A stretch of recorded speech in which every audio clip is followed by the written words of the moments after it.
हरि गाँव में घूमी घूमी कर चरावाना प्रभु यीशु जी के।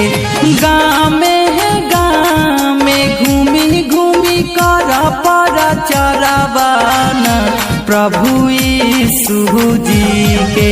बाइबिल वचन माना प्रभु यीशु जी के। बाइबिल वचन माना प्रभु यीशु जी के।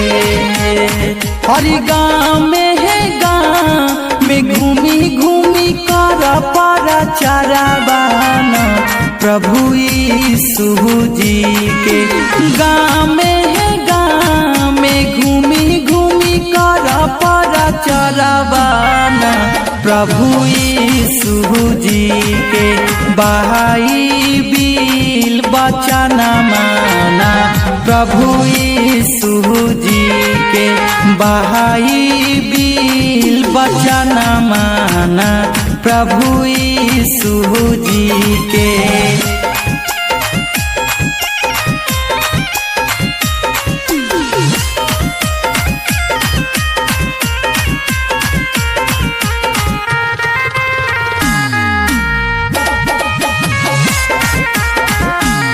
हरि लाजर के जिंदगिया के कैले उजियारवाना प्रभु मारा था के।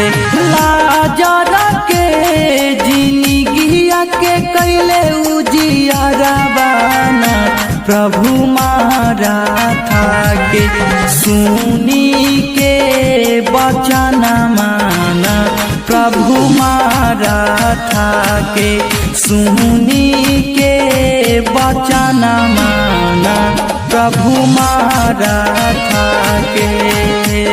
हरि लाजर के जिंदगिया के कैले उजियारवाना प्रभु मारा था के।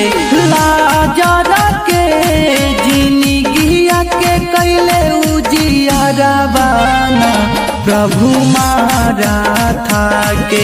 सुनी के वचन माना प्रभु मारा था के। सुनी के वचन माना प्रभु मारा था के।